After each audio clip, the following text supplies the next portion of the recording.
প্রিয় ষষ্ঠ শ্রেণীর ছাত্রছাত্রীরা, এডুকেয়ার স্টাডি সেন্টার চ্যানেলে তোমাদের স্বাগত।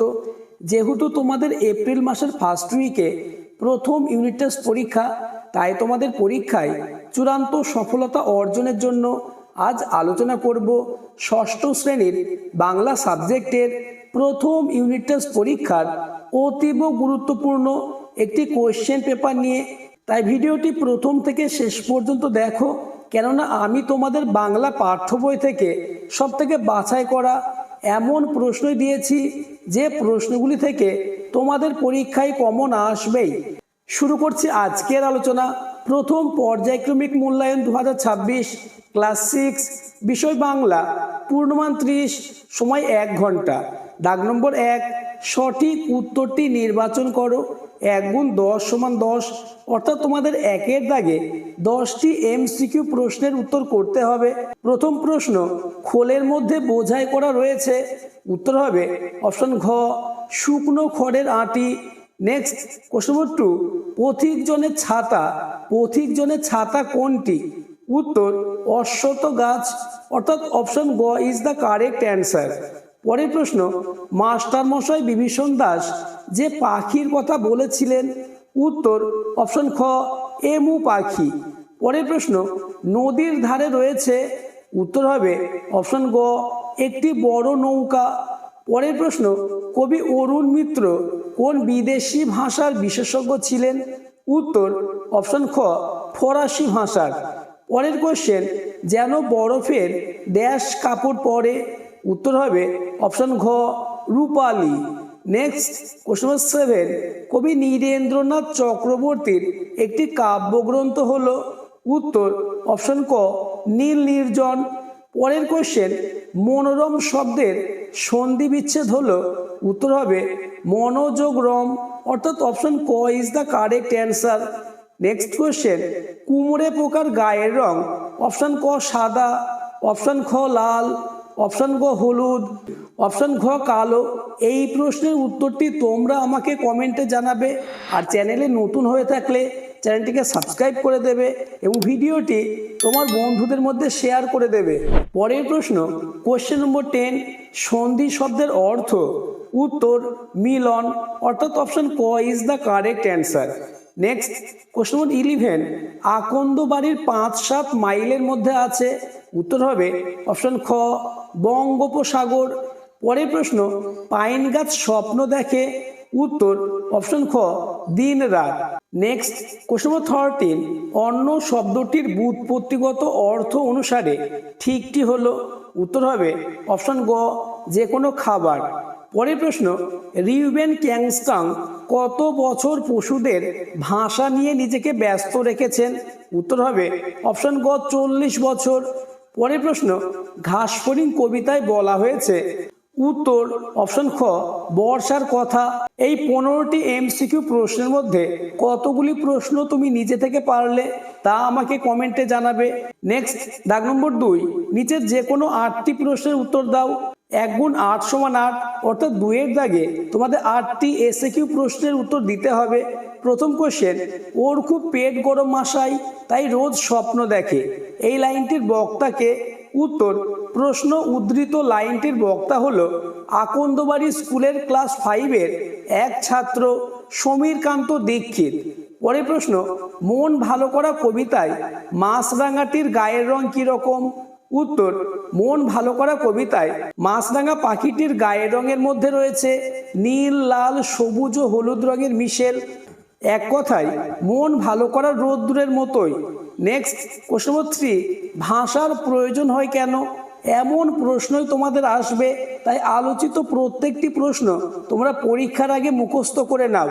উত্তর মনের ভাব প্রকাশ করবার জন্য এবং একে অপরকে বোঝাবার জন্য ভাষার প্রয়োজন হয়। পরের প্রশ্ন, ভর দুপুরে শব্দটির অর্থ কি? উত্তর ভর দুপুরে শব্দটির অর্থ মধ্যাহ্ন। নেক্সট কোশ্চেন নম্বর 5, বলি এটা কি পঞ্চানন অপেরা পেয়েছ? কে একথা বলেছেন? উত্তর বিভীষণ দাস মাস্টার মশাই একথা বলেছেন। পরের কোশ্চেন, আদর করে পাতা। আদর করে কি পাতা আছে? উত্তর আদর করে অশ্বত্থ গাছের তলায় ঘাসের গালচে পাতা আছে। নেক্সট কোশ্চেন নম্বর 7, ভর দুপুরে কবিতায় রাখাল বালক গাছের তলায় শুয়ে শুয়ে কি দেখছে? উত্তর, রাখাল বালক গাছের তলায় শুয়ে শুয়ে আকাশের কোল ঘেঁষে মেঘেদের ভেসে যাওয়া দেখছে।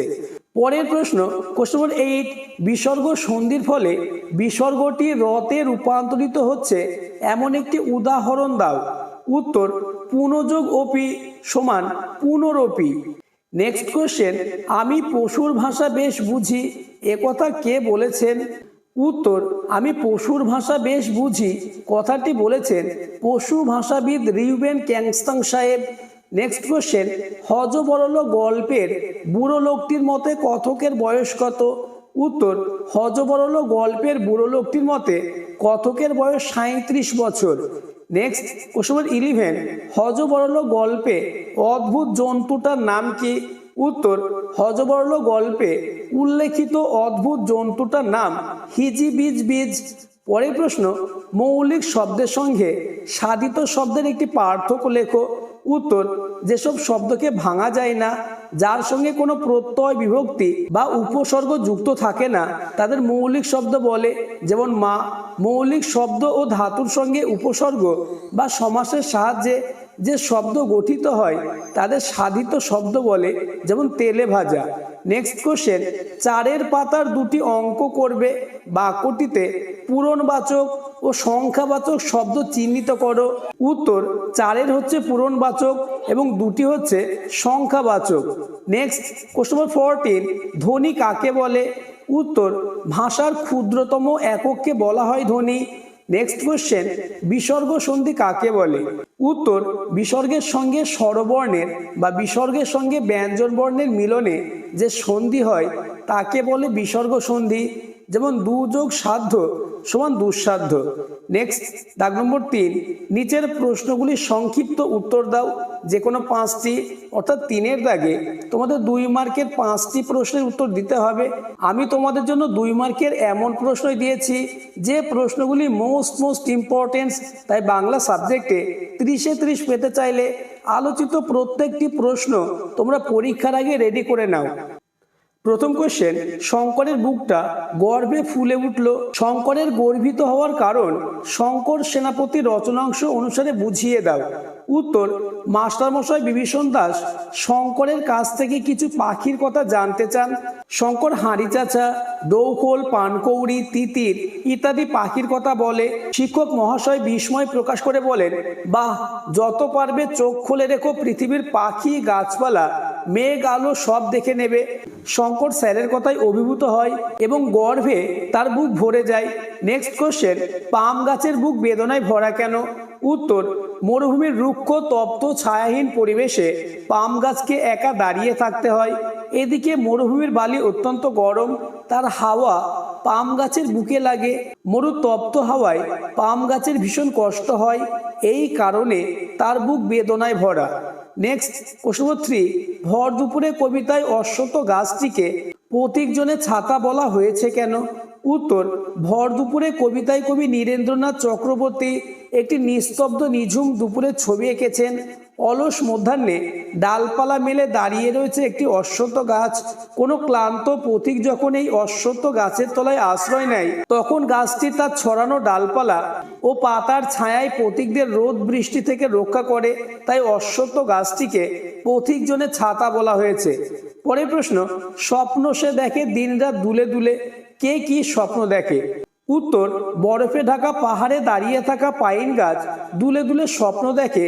সে স্বপ্ন দেখে দূর দেশে মরুভূমির প্রান্তে গরম পাহাড়ের উপর যেখানে সূর্য ওঠে সেখানে একটি পাম গাছ একা দাঁড়িয়ে রয়েছে। নেক্সট কোশ্চেন, আমি কথা দিয়ে এসেছি উদ্ধৃত অংশটি কার কোন কবিতার অংশ? বক্তা কাকে কি কথা দিয়ে এসেছেন? উত্তর, উদ্ধৃত অংশটি অরুণ মিত্রের ঘাসফড়িং কবিতার অংশ। বক্তা ফড়িংকে কথা দিয়ে এসেছেন, তিনি আবার ঘাসফড়িং এর কাছে ফিরে যাবেন। নেক্সট কোশ্চেন 6, পাগলা বাতাসে তার ঢেউয়ের গুঁড়ো সব সময় উড়ে আসছে, এখানে বাতাসকে পাগলা বলা হয় কেন? উত্তর, আকন্দবাড়ি স্কুলের অবস্থান বঙ্গোপসাগর থেকে 5 থেকে 7 মাইল দূরত্বে। সামুদ্রিক আবহাওয়ার বাতাস খামখেয়ালি আচরণ করে বলে উদ্ধৃত অংশে বাতাসকে পাগলা বলা হয়েছে। প্রতিটি প্রশ্ন মোস্ট ইম্পর্টেন্ট, তাই প্রত্যেকটি প্রশ্নের উত্তর তোমরা মুখস্থ করে নাও। নেক্সট কোশ্চেন, এটা কি পঞ্চানন অপেরা পেয়েছো? অপেরা বলতে কি বোঝো? এখানে অপেরার প্রসঙ্গ এলো কেন?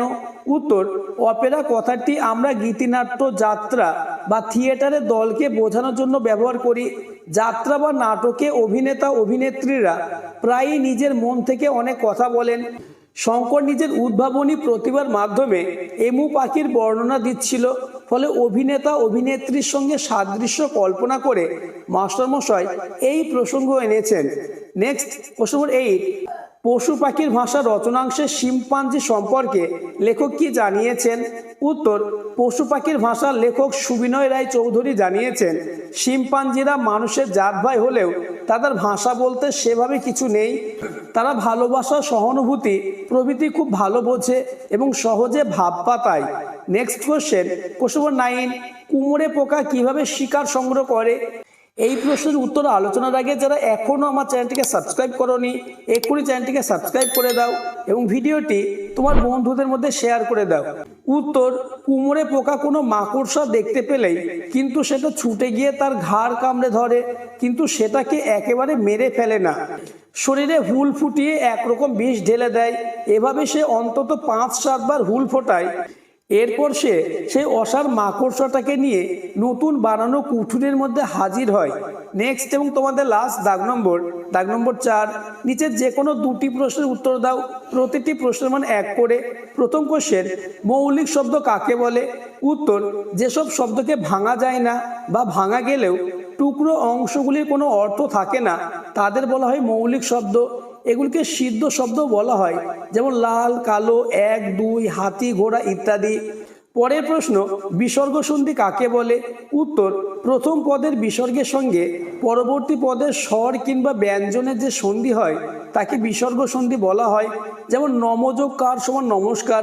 নেক্সট কোশ্চেন, সন্ধি বিচ্ছেদ করো অতএব এবং সরস্বতী। উত্তরটি দেখে নাও। নেক্সট এবং আজকের আলোচনার লাস্ট কোশ্চেন, ধ্বনি ও বর্ণের মধ্যে পার্থক্য লেখো। উত্তর, ধ্বনি ও বর্ণের মধ্যে পার্থক্য হলো ধ্বনি উচ্চারিত হয় আর লেখার সময় ধ্বনিকে যে চিহ্নের সাহায্যে প্রকাশ করা হয় তাই হলো বর্ণ। আজকের আলোচনা এই পর্যন্ত। আলোচিত প্রত্যেকটি প্রশ্ন মোস্ট ইম্পর্টেন্ট, তাই বাংলা সাবজেক্টে 30-এ 30 পেতে চাইলে প্রতিটি প্রশ্নের উত্তর পরীক্ষার আগে রেডি করে নাও।